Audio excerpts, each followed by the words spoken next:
I remember was going through Grants, New Mexico, seeing a sign that announced the fact that Grants was the uranium capital of the world. Grants was the opening to the atomic age, the age of nuclear energy, in which power was going to be so inexpensive it would be too cheap to meter. And Grants, New Mexico heralded the fact that there are and were sizable uranium deposits in the vicinity of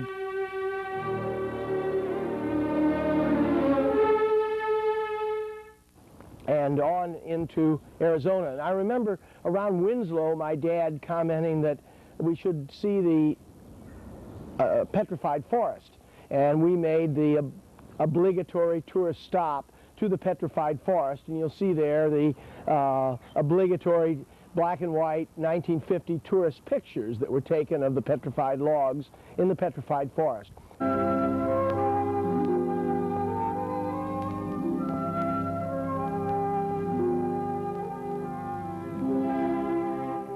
Red beds of the Chinle Formation make up the Petrified Forest area near Holbrook, Arizona.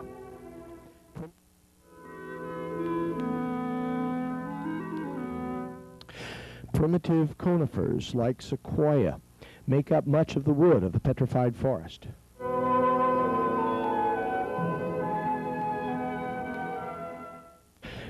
Winslow, or Beringer Meteor crater, was a site which we had to take in. It was a must, and it was just off of Route 66. It was only a couple of miles south of Route 66, and we went and viewed it.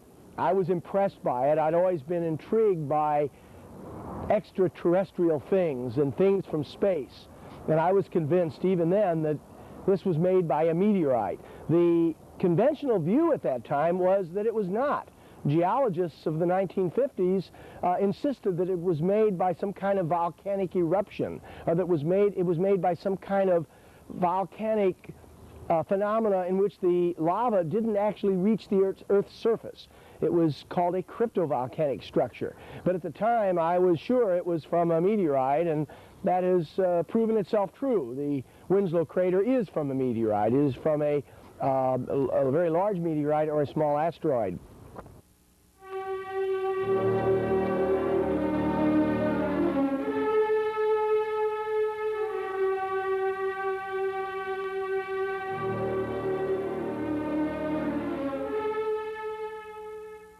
We stopped at this museum that was about 3 miles off of the Route 66 on the way to the Meteor crater, and I found out later that it was the Ninninger Museum. One of the largest collections of meteorites were on display in the world.